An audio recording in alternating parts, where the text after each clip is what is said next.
I want to share with you some very sober thoughts. I think we're living in a time where folks need to, where we all need to be sober. I remember one time I mentioned that word sober, and immediately the people that were listening to me thought that I used to get drunk, or thought that I was saying that I am sober versus being drunk. They didn't understand when I used that word sober. I was talking about being sound in mind and being alert, being somber, being in a place where you're not drunken with all kinds of feelings and emotions, and drunken with, like the Bible says, drunk with the cares of this world. I believe we need to be drunk with the Spirit of God, to where we're not being controlled by our own emotions. So filled with the Spirit. You know, they say, they were saying that these men are filled with wine. They've been drinking. And Peter said, these men are not drunken as you suppose. It is but the third hour of the day. But this is that which the prophet Joel spoke of. In the last days God would pour out of His Spirit.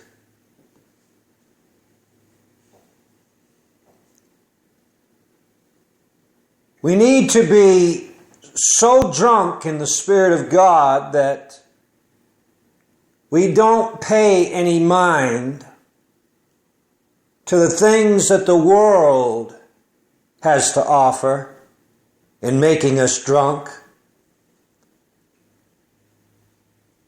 Now, my heart is so filled with the Word of God that I feel like I could go in so many different directions. But if the Lord will help us to stay on track, to stay with a clear direction,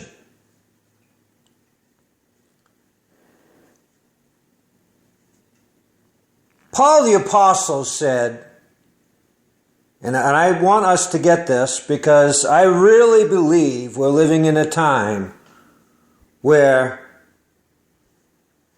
sin is not being called sin, or where sin is not being dealt with as sin. Just an attitude of apathy concerning sin. Well, you don't have to look very far. Just look at the cross and you can see what God thought of sin, what God thinks of sin. If sin is to be dealt with in such a light manner, then why did the whole human race come under a curse because of one man's disobedience, if sin is just something to be dealt with lightly? Paul the Apostle said, "Woe is me if I preach not the gospel." Woe is me. Woe means destruction. That means destruction. That means wrath. But Paul the Apostle also said that I myself could be a castaway. After I've preached to others, I myself to be a castaway. Now, if that's not a sober thought, I don't know what is. The great Apostle Paul, and I don't mean that and putting emphasis on Paul. I mean the grace of God that worked in this man's life. He always attributed what God was doing in his life to the grace of God that was working in him. He never emphasized upon himself. In fact, he said he was the chief of sinners. He never put the emphasis on himself. Paul was always glorifying God in the work that the Lord was doing in him and in the people. Amen? To the praise of his glory. But we hear this apostle saying these words, I myself could be a castaway after I've preached to others. I myself could be a castaway. What sober thought. What a sober thought. And without question, this was a revelation that Paul had received from the Lord to keep him from going into error, or from getting off the path, or from becoming lukewarm even, to stay on fire for the Lord. God was keeping Paul on fire. God was keeping Paul in a place where he would be effective. Even in chains, even in prison, God was keeping Paul. Folks, we've got to understand what God thinks about sin. The scripture says he hates sin. The scripture speaks of Jesus Christ who hated iniquity. He loved righteousness and he hated iniquity. I've never been so filled with an understanding, or getting filled with an understanding from the Lord. And it's not just by knowledge, but by receiving the divine nature, how much God hates iniquity, how much he hates sin. The Lord's eyes are so pure he can't look upon sin. Just because Jesus was in this world doesn't mean he looked on sin. He certainly didn't observe it.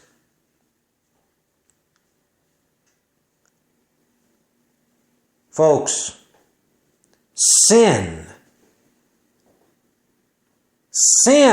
will destroy your soul and take you to hell. That's too sober, Brother Joseph. Paul understood by revelation the righteous indignation of the Lord. He understood the righteousness of God. He understood these things. That's what kept him from sin. That's what kept him in the righteousness of God. Understanding the righteousness of God kept him in the righteousness of God. If we're going to live separate from sin and separated unto God, we've got to receive a revelation, folks. Paul the Apostle lived his life by revelation. The revealed Word of God. God revealed to Paul that if you don't keep under your body, Paul, if you don't beat it into subjection, if you don't live a disciplined life, you can be a castaway, Paul. And Paul lived that way. Do we? Do we live that way? Do we keep under our body? Do we beat the flesh down? Or do we let it have what it wants? Do we give it what it craves for? Are we feeding the flesh today, folks? Or are we starving the flesh? If we're going to be filled with the Holy Ghost, be filled with God, and overcome this world, filled with faith to the fullness, then we've got to come to a place where God gives to us a revelation of what pleases Him. Folks, we've got to have a revelation. This idea that you can live by reading the Bible every day and praying. No, we've got to have a revelation. We need God to open up our spiritual eyes, give us enlightenment, give us an understanding of His righteousness. Oh yes, that is salvation.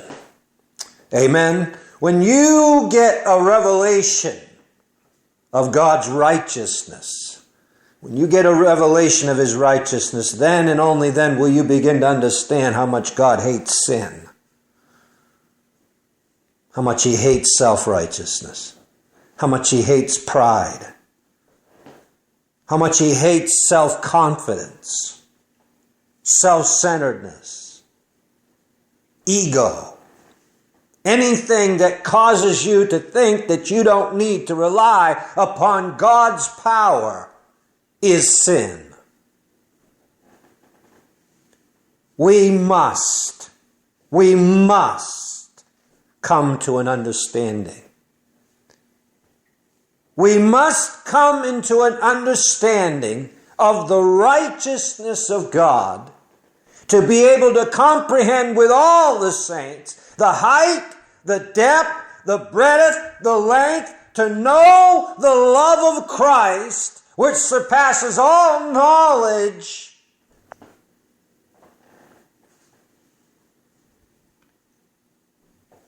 We've got to know Him, folks.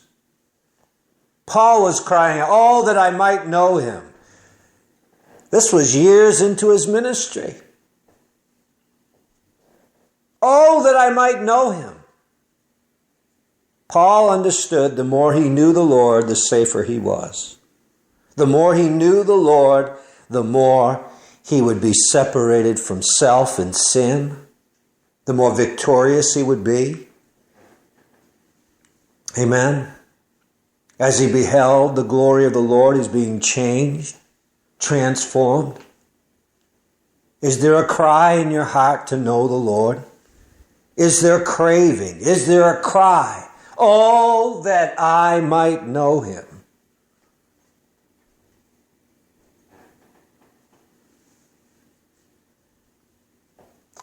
We must be sober and vigilant.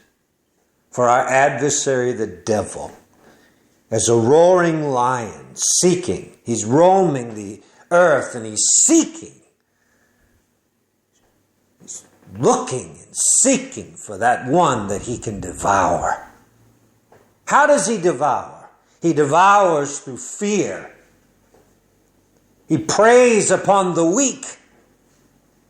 Are you listening? The devil doesn't waste his time with the strong.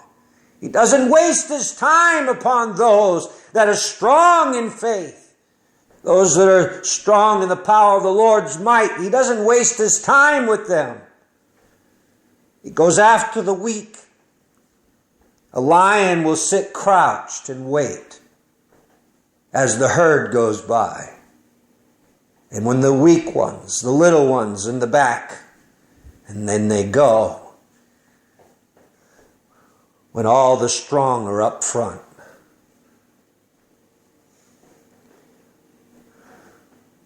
He's seeking whom he may devour. What does the scripture tell us to do? Whom you resist steadfast in the faith. Resist him. The devil will flee. When you submit to God and resist the devil, he'll flee from you. The little ones, the weak ones, they can't resist the devil. I've never received such revelation from the Lord as I have now concerning hating sin, hating iniquity, hating it. How did that happen? Did I just wake up one day and God put that in me? No. You have to turn away from the world. A turning away from the world and a turning to the Lord. But yes, it is the Lord that puts it in us, his own divine nature. But it doesn't just happen overnight. Amen? God in his mercy is transforming, changing us from faith to glory, even as by his Spirit.